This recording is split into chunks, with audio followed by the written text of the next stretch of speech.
The Morning Inbox considers the problem with Super Smash Bros., as one reader recommends the Zelda Encyclopedia. To join in with the discussions yourself, email gamecentral@acmetro.co.uk. Please note, now that we're back from E3 and the schedules are getting back to normal, we are running out of usable inbox letters and readers features. If we do not have enough emails soon, we won't be able to run an evening inbox tomorrow, or the usual 4 readers features at the weekend. The amount of submissions do usually slow down during the summer, but hopefully with all the E3 announcements recently you'll have plenty to talk about. So now that it's all over, what does everyone think was the most disappointing no-show? In keeping with it not being a great E3, I think there was a surprising lot once you start thinking about, even if you say that Nintendo games like Bayonetta 3 and Metroid Prime 4 were never supposed to be there. No Final Fantasy VII or Shenmue 3 were particularly bad in retrospect, and I am having great doubts as to whether either of them will ever be finished. Heck, I'm not really convinced Final Fantasy VII has even really started. Red Dead Redemption 2 was a disappointment too, as I felt sure that it would show up at either Microsoft or Sony's event. I don't really understand why it didn't either, because that means we're basically going to see hardly anything of it before it's released. I know we'll all take it on faith, but that's not really something we should be encouraging. Splinter Cell was a bit of a surprise too, considering all the leaks, and I felt Ubisoft's conference wasn't quite as good as usual as a result. Not sure why they're holding that back, but I assume it means it won't be out anytime soon. It would have been more of a surprise than most though, and I think this E3 was lacking that. Yumps just read that Microsoft has confirmed there's never going to be VR support on the Xbox One. I guess that was kind of obvious by now, but it's interesting that when they were talking up the launch of the Xbox One X they were clearly planning something. I guess they saw that the PlayStation VR hadn't been the breakout hit they expected and thought they might as well wait for the next gen. I do look forward to the Xbox 2, and I am surprised that Microsoft hasn't gone full speed ahead with it. I can only assume they're holding back to make sure it has some great launch games, and figure they might as well kill time with the Xbox One until then. They probably don't want to come out too much before the PlayStation 5 either, as I'm sure they don't want to give Sony the chance to claim the most powerful console crown again. By that same logic, waiting for VR headsets to be better and consoles to be more powerful also makes sense, so I guess we could even see it launch alongside the console, or at least not long after. I hope Microsoft can turn things around, because they're only 1 out of 3 in terms of good generations so far. But it's been interesting seeing the different reactions to Nintendo's E3, which basically boils down to whether you like Smash Bros. Or not. My problem with the game is that I love it as a museum of Nintendo, but I don't particularly enjoy it as a game. It's fine, I can see that it's good, but the single player has always been rubbish, and playing it online, like any fighting game, is never anywhere near as fun as playing someone in the same room. But I don't know anyone that's any good or even is particularly interested in playing it.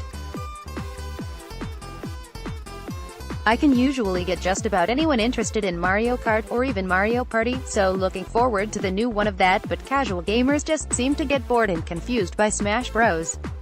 And I'm not sure I blame them, as it's a hard game to get your head round at first. I think if Smash had been another Nintendo top-tier game like a Zelda or Super Mario, everyone would have agreed they had a good E3, but Smash Bros. doesn't have that wide appeal. Even though it always sells better than Zelda. Which I guess doesn't make any sense really, but hopefully you get what I mean. Scott Summers, email your comments to gamecentral@acmetro.co.uk. I missed the NES Mini first time around, so was very pleased to hear that Nintendo had decided to produce more, and have keenly been checking regularly for the re-release pre-orders to go live. I have now been able to get my pre-order in on Amazon for £49.99, the price it should be, rather than pay more to someone exploiting the shortages. I will sit it proudly next to the Mini SNES for even more classic Nintendo quality gaming. I'd only wish the Chip and Dale Rescue Rangers game was included. I remember playing that at a friend's house briefly and always wanted it myself but never owned it.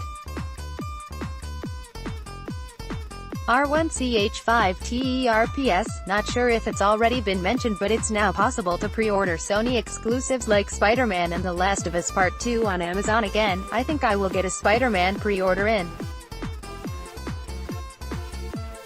Have to agree with Galvanized Gamer, the PlayStation VR is one amazing bit of kit.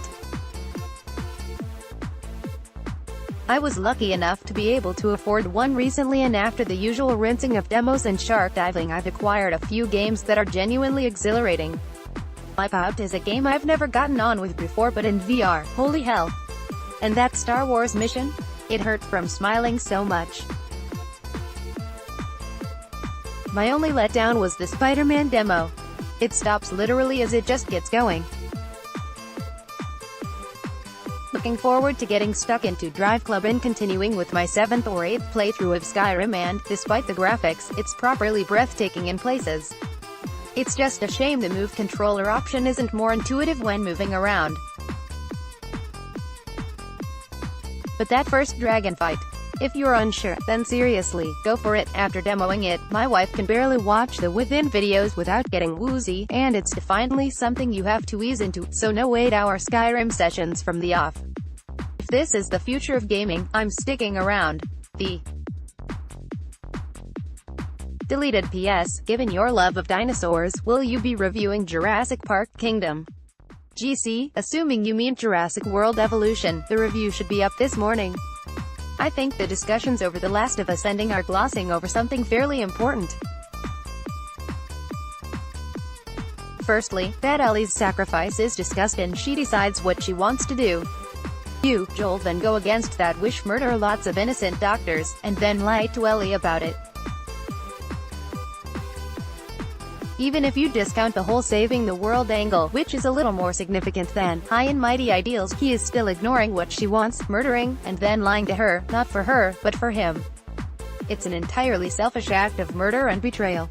Certainly not a good act or ending from my perspective. Understandable, yes, but it's the action of a sociopath, and without any control over the choice, it makes the ending feel jarring at best and contrived at worst. Matt_who_runs_away. PSNID, GC, we'd agree with most of that, but we did think the ending was effective, in showing that Joel's love for Ellie was entirely selfish. It has always rankled as though that the game's best storytelling moments are entirely non-interactive. I've just received my copy of the Zelda Encyclopedia, the final book in Dark Horse's superb trilogy collating all the facts, trivia, and artwork from Nintendo's legendary games series. I cannot recommend it enough either for diehards like myself or even those with just a passing interest. This final chapter is the best of the bunch in my opinion, incredibly detailed, beautiful and comprehensive. The only downside is that as it is a translation of a Japanese original from a couple of years ago, there is no Breath of the Wild coverage. However, hopefully this means they must have plenty of material for a 4th installment. Seriously, just go online now and treat yourself to a copy. Your mantelpiece will thank me. Aku Jr. Catch up on every previous games in box here. Has anyone considered what Disney's purchase of 20th Century Fox might mean for video games?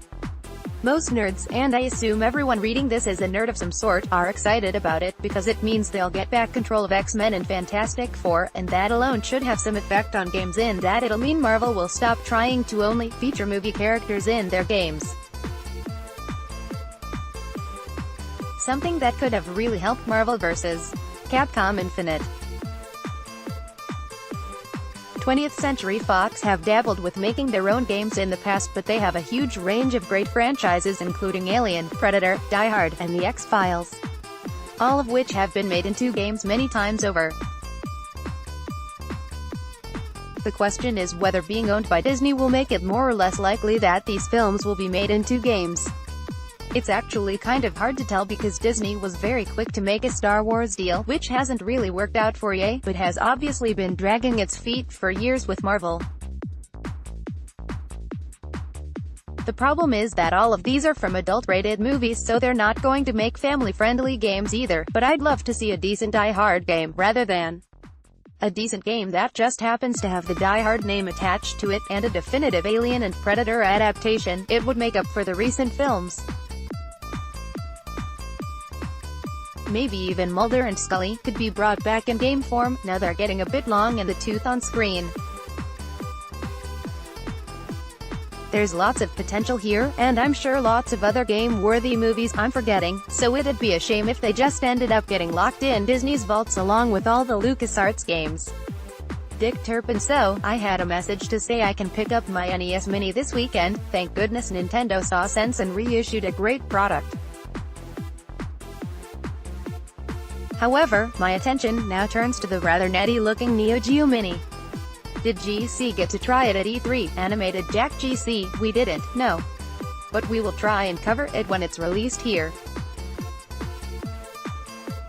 Shadowrun Returns is free on Humble Bundle for the next 48 hours starting from this evening, Thursday at time of writing. They give you a Steam code to download the game on Steam. Here's the link. Andrew JPS, the Steam Summer Sale has just started too. This year's E3 has just ended, and so there's only one obvious subject for this weekend's inbox. What did you think of it, and what game do you think looked the best? Dozens of new games were seen in detail for the first time, but which ones were you most impressed by, and what did you find of disappointment? Which company do you think put on the best E3 conference, and do you think there was a definitive winner of E3 2018? How do you think this E3 compared to previous years, and what were you the most disappointed to find wasn't at the show? Please make it clear in your email whether your message is intended for the hot topic itself or just the weekday inbox. Email your comments to gamecentral@metro.co.uk. The small print new inbox updates appear twice daily, every weekday morning and afternoon. Newsletters are used on merit and may be edited for length. You can also submit your own 500 to 600 word 4-player viewer features at any time, which if used will be shown in the next available weekend slot. If you need quick access to the Game Central channel page, please use www.metro.co.uk/games, and don't forget to follow us on Twitter.